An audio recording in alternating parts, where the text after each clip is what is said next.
আলহামদুলিল্লাহ। আর পরাজয় জয় পরাজয় যাই হোক মেনে নেওয়ার মানসিকতা আমাদের থাকবে ইনশাআল্লাহ। আমি জানি না আগের প্রজেকশন মিটিংগুলোতে উপচে পড়া উপস্থিতি তাদেরকে হতাশ করেছে কিনা।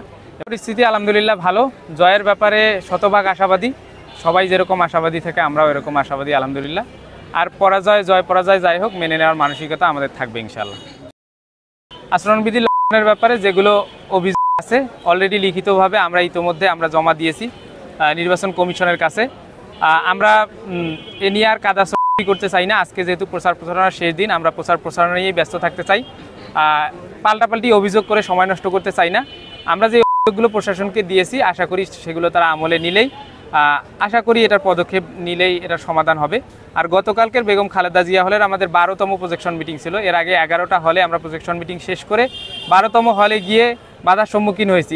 এর আগে 11টা হলে কিন্তু বাধার সম্মুখীন হয়নি। এখানে আমাদের প্রজেক্টর, চেয়ার, সরঞ্জামাদি, নাস্তা এগুলো কোনো কিছুই ঢুকতে দেওয়া হচ্ছিল না। আমি জানি না আগের প্রজেকশন মিটিংগুলোতে উপচে পড়া উপস্থিতি তাদেরকে হতাশ করেছে কিনা এবং তারা এই ব্যাপারে নির্বাচন কমিশনকে প্রভাবিত করেছে কিনা। এবং নির্বাচন কমিশন ছোট একটা নাস্তার বিষয়কে বা চেয়ার ঢোকা না ঢোকার বিষয় নিয়ে যেভাবে আমাদের সাথে বিমাতাসুলভ আচরণ করেছে এটাও আমরা খেয়াল করেছি এবং এটা আমরা লক্ষ্য করেছি যে এটা পক্ষপাতমূলক আচরণ তারা করেছেন।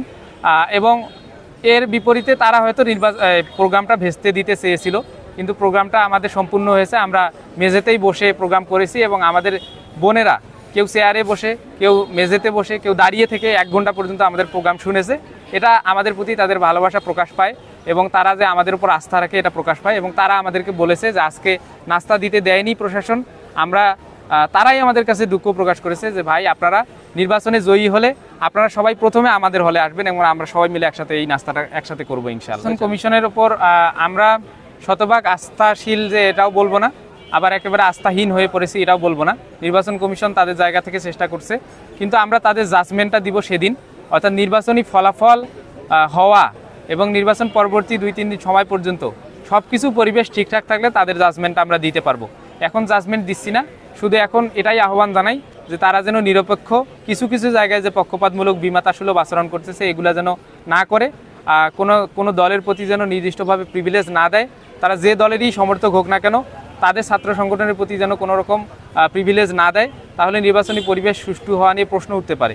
এজন্য তারা নিরপেক্ষ থাকুক, সুষ্ঠু থাকুক, তাহলে তারা নিরপেক্ষ থাকলে পুরো ক্যাম্পাস সুষ্ঠুভাবে পরিবেশটা বজায় রাখতে পারবে ইনশাআল্লাহ।